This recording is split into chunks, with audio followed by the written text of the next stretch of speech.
Enchanté, Monsieur Nobody. Alors voilà, on se retrouve comme chaque semaine pour un nouveau chapitre de My Hero Academia. Alors pour ceux dont ça serait la première vidéo de la chaîne qu'ils regarderaient, je me présente, Monsieur Nobody, et j'ai cette chaîne YouTube avec mon partenaire qui s'appelle Monsieur Kiss, mais il n'est pas là sur cette vidéo parce qu'il n'aime pas faire des reviews. Donc sur les différentes reviews des mangas qu'on va faire sur la chaîne, je serai le seul qui va en faire et je serai le seul que vous allez retrouver en fait. Mais vous pouvez le retrouver sur les autres types de vidéos qu'on va faire, c'est-à-dire les critiques d'œuvres, les débats, les moments nostalgiques dont on a déjà parlé dans la vidéo de présentation de la chaîne. Donc c'est un plaisir de faire ces reviews sur My Hero Academia qui, comme je l'ai dit, c'est le Neketsu du Turfu pour moi, c'est la relève des Neketsu, c'est la relève des shonen actuels. J'adore ce manga et je trouve qu'on n'en parle pas assez. En fait, si, on en parle beaucoup avec la sortie des tomes. Donc Yoon a fait une campagne promotionnelle excellente et la sortie de l'anime, enfin on en parle beaucoup, mais il n'y a pas beaucoup de reviews sur les chapitres qui sortent hebdomadairement, de façon hebdomadaire plutôt. Donc voilà, moi je serai là pour faire des reviews chaque semaine et j'espère que vous apprécierez passer ce moment avec moi. Alors voilà, après cette petite introduction, on va se plonger directement dans le chapitre de My Hero Academia, le numéro 95, qui s'intitule The End of the Beginning and the Beginning of the End. Pardonnez mon accent anglais. Ce titre marque clairement la fin du premier grand arc du manga. Enfin, grand arc. En fait, on n'est pas assez loin dans le manga pour avoir une découpe claire et précise des différents arcs, mais on voit que avec la défaite de All for One dans le chapitre précédent et l'introduction de Shigaraki Tomura en tant de vilain supérieur, on voit clairement qu'on vient de finir le premier grand arc du manga. Donc là, ça va un peu être un chapitre de transition dont on va parler, et on commence par la réaction du quartier de Kamino, et en fait du Japon entier, de la défaite de All Might face à All for One. Enfin, je dis défaite. En fait, c'est une défaite parce que clairement, c'est dit dans le chapitre que les habitants sont en état de choc parce que on vient de dévoiler la véritable identité, la véritable forme de All Might au monde entier. Et en fait, il paraît faible, sachant que All Might, en fait, il est censé représenter le symbole de la paix. Et en fait, aux yeux de tout le monde, aux yeux des habitants et aux yeux des vilains, on vient de le dévoiler comme une personne de faible, fébrile, qui crache du sang toutes les 2 secondes. Du coup, on se dit, ouais, mais qui va nous protéger maintenant? Et c'est là qu'on voit clairement que My Hero Academia s'inscrit dans les codes des comics. En fait, au lieu d'avoir inventé un univers et d'exploiter, comme l'ont fait One Piece, Naruto, Bleach et j'en passe, en fait, My Hero Academia, il va prendre la réalité et l'exploiter dans son manga. Comme le font par exemple les comics Marvel à New York. C'est là que tu vois que les habitants, ils lisent les journaux dans le métro, ils font des talk shows, comme il y a 5-6 chapitres et tout, tu vois les journalistes qui font des conférences de presse aux héros. Et là justement, je me pose une question que je me suis toujours posée depuis le début, c'est est-ce que My Hero Academia va rester centré sur le Japon? Parce que tu vois, dès le début du chapitre, je crois que dès le chapitre 1, il dit oui, 80% de la population mondiale a des super pouvoirs. Mais qu'est-ce qu'on en fait des autres héros, tu vois? Enfin, je veux dire, All Might, oui, c'est bien. Enfin, tu vois, le mec est tweet, c'est le symbole de la paix, mais du Japon. Mais ça se trouve, le mec, c'est bolos, tu vois, aux États-Unis. Donc, est-ce que My Hero Academia va rentrer sur le Japon? Ou est-ce qu'il va étendre son univers au fur et à mesure qu'on avance dans le manga? Ça, c'est un truc que je vais voir. Surtout que je trouverais que ça serait une erreur, justement, de rester centré sur le Japon, parce que tu verrais qu'en fait, Horikoshi, il aurait pas du tout exploiter tout son univers. Enfin, tu vas me dire, en fait, les comics, ça reste centré aux États-Unis. Oui, mais quand même, on voyage, on découvre d'autres continents. Alors que là, si on va se centrer justement sur le quartier et sur le Japon, sachant qu'en fait, on n'est même pas sorti du quartier, ça serait très pauvre comme exploitation. Bref. Ensuite, on voit une réunion d'hommes habillés en costard noir, un peu comme moi. Vous voyez, ils ont un peu la classe. Et au départ, moi, ça m'a fait rire, parce qu'en fait, au départ, j'ai vraiment cru que c'était une réunion de vilains, enfin de méchants, surtout qu'ils étaient habillés un peu comme All for One. Et ça m'a fait penser, je sais pas si vous vous en souvenez dans Death Note, à la compagnie Yotsuba qui se réunissait autour d'une table et tout, qui discutent de qui ils allaient tuer prochainement. Ben, moi, ça m'a fait grave penser à ça. Et ça m'a fait rire quand, justement, le mec il dévoile, oui, nous, la police, je me dis, wow, vous êtes la police, vous?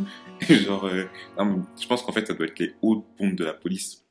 Ceux qui donnent les ordres, vous savez, les hauts préfets de la police. Donc voilà, ils discutent des conséquences du combat entre All Might et All for One, et on apprend qu'ils ont capturé justement les Nomu contre qui se battait Endeavor, mais que comme les Nomu capturés précédemment, je crois qu'ils en avaient capturé contre, quand Grand Torino et tous se sont battus contre Stain, même contre le Nomu qui a attaqué l'USJ avec Shigaraki, et que justement ce Nomu, comme les Nomu précédents, il a perdu toutes ses capacités cognitives. Alors là, vous me rectifierez dans les commentaires si je me trompe, mais je crois que ça avait été précisé justement que quand All for One transférait trop de pouvoir justement à une personne, et ben celle-ci perdait toutes ses capacités intellectuelles. Et ben justement, c'est ce qui arrivait, c'est ce qui arrivait à Snowmo, et que bon, malgré tout ce qu'ils pourront lui faire comme expérience, et ben ils ne parviendront pas à lui tirer aucune information sur qui est All for One, des informations sur la mission, des informations sur qu'est-ce qui s'est passé, quoi. Bref, on les voit parler justement du fait que justement tous les vilains ont pu voir les conséquences de la création d'un groupe de vilains, et que justement si trop de vilains seraient initiés en une seule fois, et ben ça pourrait nuire aux héros, ça pourrait nuire à la société, et que justement ils pourraient créer un danger en fait. Et tu vois les mecs qui se disent en fait ouais, Shigaraki, au départ on sous-estimait, on lui disait oui c'est un pépé adulte et tout. En fait le mec il est en train de prendre de la puissance, il est en train de devenir une valeur sûre, il est en train de devenir un symbole pour les vilains, et il faut avoir à le stopper. Alors par rapport à ça, mais justement moi je me pose une question, mais plus dans le manga en profondeur, c'est comment Horikoshi va-t-il gérer Shigaraki? Ce que je veux dire, c'est que Shigaraki, moi je l'aime bien, j'aime bien son caractère design, j'aime bien son caractère, même s'il est un peu chelou sur les bords, mais tu vois, ça lui rajoute de la personnalité, et ça lui rajoute, je sais pas, une certaine aura. Le problème, c'est que Shigaraki, je te vois pas tellement comme le méchant final, alors que j'ai l'impression que Horikoshi, là, il va l'introduire comme le méchant final. C'est-à-dire que, pour moi, le méchant final, tu vois, il doit avoir la dégaine d'un All for One. Et Shigaraki, tu vois, il a pas cette aura de méchant final, tu vois. Quand tu penses méchant final, tu penses à Pain, tu penses à Aizen. Et là, All for One, il avait bien ce charisme. Le truc, c'est qu'il a été éliminé trop rapidement. Après, bon, on sait qu'il va revenir parce que voilà, il a été enfermé dans une prison, obligatoirement, il va revenir dans l'histoire. Mais justement, le problème, c'est que Horikoshi, dans son développement de Shigaraki, j'ai l'impression qu'il veut l'élever vraiment au rang de méchant final. Alors, je sais pas si vous êtes d'accord avec moi, mais Shigaraki, il a plutôt la tête d'un antagoniste d'un seul arc. Comme Stein, il a été l'antagoniste d'un seul arc, même si Stein aussi va revenir dans le manga. Mais il a pas cette aura, oui, d'antagoniste final. Bref. Et le petit groupe qui a la dégaine du FBI, on les retrouve à la fin du chapitre en train de se demander si la location du lieu où étaient placés les Nomu n'était pas fausse. Parce que elle paraît trop évidente, enfin je veux dire, elle est en plein quartier, c'est archi facile de les trouver. Surtout que All One, c'est d'être un des criminels les plus recherchés du Japon, et tu vois le mec en fait il se balade à ciel ouvert. Quand tu penses à un groupe de méchants, je sais pas, je vois l'Akatsuki, le mec il était dans une grotte archi profonde, enfin tu vois. Alors que là, non, mais tranquille, mais c'est comme les méchants, hein. Tu vois Shigaraki et Black Mist, ou Kurogiri, au départ les mecs ils étaient dans un bar, mais tranquille, posé, pépère. Alors que enfin, les mecs c'est des criminels quoi, tu vois, normalement ça se passe pas comme ça. Donc voilà, ils sont en train de dire qu'ils sont en train de collecter les informations personnelles des vilains qui étaient au bar. Alors moi personnellement le petit groupe des méchants qui étaient au bar, je les aime bien, mais je trouve qu'ils ont un cara design spécial. Clairement hein, le mec avec la grosse bouche là, je sais plus comment il s'appelle, je sais pas. Enfin, j'arrive pas à le prendre au sérieux. Pour moi, c'est un vilain, mais c'est un vilain genre en mode comme les mecs qui ont attaqué le SJ, tu vois. C'est pas l'antagoniste d'un groupe de méchants final, tu vois. À la limite, le seul que j'aime bien, c'est, je crois qu'il s'appelle Dabi, le mec qui peut étirer ses membres grâce à des fils qu'il a entre justement ouais, ses bras et son cou. Ou même la petite meuf là, je sais plus comment elle s'appelle, d'ailleurs, dont on connaît toujours pas le pouvoir, ce qui m'intéresse. Mais j'aime bien ce groupe de méchants. Et tu vois, l'un des policiers qui fait oui, mais en fait, voilà, ils nous ont enlevé personne, on a battu All for One, All Might est tué en vie. Enfin, en fait, c'est un peu une égalité. Et tu vois, bah, en fait, il y a un mec qui a l'air du chef des préfets de police, moi je les appelle comme ça, et qui dit non, bah non, en fait, on a perdu le symbole de la paix, c'est archi grave. Et il a raison, en fait, ils ont pas du tout égalité. Les vilains, là, ils vont se réveiller, ils vont se dire oui, enfin, le Japon a perdu le symbole de la paix, c'est le moment idéal pour attaquer, surtout qu'ils ont plus de défense, ils ont plus de... Ouais, ils ont plus un grand héros capable de galvaniser la foule et de galvaniser tous les autres tours. Et voilà. Et ensuite, on vient sur All Might, qu'on voit allongé sur un lit d'hôpital en mode Kakashi après tous ses combats. Et il explique avec grande Dorina à Tsukayoshi, qui je rappelle est le meilleur ami de All Might, que en fait, le mari de Shimura Nana, donc la grand-mère de Shigaraki Tomura, est assassinée et qu'elle a décidé de passer son fils en famille d'accueil pour qu'il ne soit pas imprégné du monde des héros et qu'il en soit écarté. Donc, parce qu'en complément, c'est qu'en fait, le fils de, de Shimura Nana, voilà, il a une femme et il a eu un gosse qui est Shigaraki Tomura. Bon, on connaît pas du tout l'histoire de Shigaraki Tomura. Et bon, moi, je suis impatient de voir son flashback. Je suis impatient de voir ce qui s'est passé dans son enfance pour que le mec il soit aussi bizarre. Mais quand tu le vois, il tout se gratter comme ça, en mode quand il est stressé et tout, c'est archi chelou. Donc bon, on va voir. Et ce qui se passe, c'est qu'en fait, All Might veut aller retrouver Shigaraki Tomura pour, je pense, le prendre sous son aile et le faire changer de bord. Enfin, le faire passer du côté des vilains au côté des super-héros. Et quand Torino lui met un gros stop, et je dis non, tu n'y vas pas, parce que tu n'arriveras pas à voir Shigaraki Tomura comme un vilain. Alors c'est vrai que quand All for One a annoncé à All Might que Shigaraki Tomura était le petit-fils de Shimura Nana, tu l'as vu, le mec il avait une tête dépitée en mode... Et genre justement, juste après, tu vois All for One qui se fait alors, j'arriverai pas à le blesser, hein. Donc non, c'est normal, c'est normal.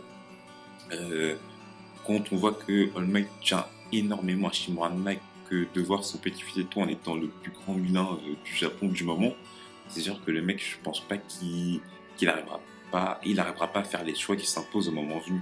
Voilà. Ensuite, on fait un peu le tour de la classe, les mecs ils se disent ouais, bon, salut, en mode normal, hein. Les mecs ils se disent ouais, bon, voilà, on a niqué le plus grand méchant du Japon, mais tranquille, on se revoit demain à l'école, t'inquiète. Non, ça m'a fait rire. Et on fait un peu le tour, et tu vois que Bakugo, il suit la police et le mec, ils disent qu'il est silencieux. Alors pourquoi ça a été autant accentué? Peut-être parce que Bakugo, tu sais, il a ce caractère en mode ouais, moi je suis le plus fort, je suis tous défoncé, et tu vois, le mec là il dit rien. Moi je vois une raison à cela, c'est parce qu'en fait, c'est dit dans le manga clairement que Bakugo il voulait devenir un super-héros parce que il trouvait que All Might avait la classe. Tu le voyais quand il était gosse dans les flashbacks et tout. Je crois que c'était dans les flashbacks non, je sais plus dans quel flashback c'était, mais tu vois, le mec il était là, ouais, vas-y All Might, tu peux tous les battre et tout. Et là, je pense que voir All Might en mode toxico, parce que vraiment, All Might là, il a une tête de toxico. Tu sais, ces gars, c'est trop le mec que tu vois, genre en mode au coin de la rue en train de dire ouais, tu veux pas 2 grammes de shit. Alors, bref, petit aparté. Et je pense que voilà, voir All Might dans cet état, ça lui a mis un gros choc. Enfin, ça lui a fait prendre conscience que oui, en fait, le symbole de la paix, il n'est pas invincible, il n'est pas infaillible. Et après, on va du côté de Todoroki. Todoroki retourne chez lui et tout, et il voit son père en mode non, pas comme ça, c'est impossible. Et ça m'a grave fait penser à Vegeta. Le mec, il a grave la faire de Vegeta. Tu vois, le mec, tu sais que il veut pas se faire dépasser par Goku, mais la façon dont en fait All Might a été, a perdu, ça ne lui va pas du tout. Parce qu'en fait, maintenant, Endeavor ne peut plus dépasser All Might légalement, on va dire. C'est-à-dire que, oui, même si Endeavor devient premier, on va dire que c'est parce que All Might a perdu toute sa force, et c'est pas parce que Endeavor va dépasser All Might, ce qui ne lui convient pas du tout. Et là, qu'est-ce qui se passe? Scène finale du chapitre, et ben, on voit Deku, enfin Midoriya, Izuku, comme vous voulez. D'ailleurs, en fait, petit aparté, ça, je me demande, en fait, personne ne me répondra parce que personne ne va regarder cette vidéo, enfin, on verra. Mais je me demande si vous voulez que j'appelle les personnages par leur prénom, par leur nom de famille, parce que ça, c'est une particularité française. D'appeler tous les personnages de My Hero Academia par leur prénom. Genre, Lita, ils vont l'appeler Tenya, Midoriya, ils vont l'appeler Izuku, Bakugo, ils vont l'appeler Katsuki. Alors que justement, au Japon, on appelle les personnes par leur nom de famille. Et ça me dérange de ouf, parce que ça fait 2 fois plus de noms à apprendre. Et moi, je préfère appeler les personnages par leur nom de famille. Donc, vous me direz qu'est-ce qui vous arrange, sachant que ceux qui ont regardé l'anime sur ADN, eh ben, ils ont l'habitude d'entendre les noms de famille. Enfin, les prénoms, pardon. Donc, vous me direz ça dans les commentaires. Bref. Donc, on voit Midoriya qui rejoint All Might à la plage, là où est le fameux entraînement pour contrôler All for One, sachant qu'en fait, il ne le contrôle pas du tout. Bref. Et qu'est-ce qui se passe? Oui, tu vois, All Might qui met sa grande forme. Oui, Midoriya, mon pouvoir est mort. Donc là, on a une confirmation qu'il n'y reste plus du tout de One for All dans All Might. Et que, oui, ça va être au tour de Midoriya de prendre la relève. Et tu vois, il y a un exemple, tu vois All Might prendre sa forme gros costaud et tout. Il fait 2 coups et tout, le mec il est essoufflé. Ouais, ça m'a fait rire, cette scène, elle m'a fait archi rire. Enfin, bref. Et la scène archi touchante. Là, tu vois Midoriya qui pleure. Le mec qui est dans l'arbre. Bon, qui pleure encore. Moi, je l'avais dit dans la review précédente, ça me saoule de ouf. Mais vraiment, ça me saoule. Mais là, c'est touchant quand même. Et il a une bonne raison de pleurer, tu vois. Tu vois, All Might, son mentor, son maître, lui dit ouais, bah, c'est mort, moi je serai plus là. Je vais t'épauler maintenant, je vais te consacrer que à ton entraînement. Mais pour moi, c'est terminé. Et ça, c'est triste. C'est vraiment triste. C'est ce que j'aime bien aussi dans My Hero Academia. C'est que t'as pas des moments joyeux, t'as des moments tristes. Et Horikoshi, il arrive vraiment à retranscrire les moments où il y a de l'émotion. Ça me plaît. Ça me plaît parce que ben voilà quoi, tu sais, j'ai pas eu la petite larme et tout, mais ça m'a fait mal au cœur quand même. Sachant que All Might au départ, moi j'aimais pas trop, parce que, bah, comme je l'avais dit, il était trop unilatéral dans le sens où oui, c'était un beau gosse et tout, voilà, c'est le héros, c'est le symbole de la paix. Mais là, avec tout ce qui s'est passé dernièrement, le mec a encore plus de profondeur et je kiffe. Je kiffe parce que tu vois All Might dans ces moments de tristesse et c'est ça qu'on aime. C'est de voir, c'est de connaître quelqu'un dans toutes ses facettes. Et ben, vous me direz ça, hein, mais moi ça m'a touché. Je suis sûr que cette scène, elle rendra grave bien animée, avec la musique, les OST et tout. Mais rien que dans le manga, bah, c'était vachement triste. Donc voilà, on a terminé cette review de My Hero Academia. J'espère qu'elle vous aura plu. Je sais que j'ai encore beaucoup à améliorer, que ce soit au niveau de mon dynamisme, de mon punch, de mon élocution. Enfin bref, voilà. C'était mes deux premières reviews. Donc m'en tenez pas trop rigueur s'il vous plaît, je vais m'améliorer, je vais tout faire pour ça. Et j'espère que ça vous a assez plu pour que vous me retrouviez la semaine prochaine. Au revoir.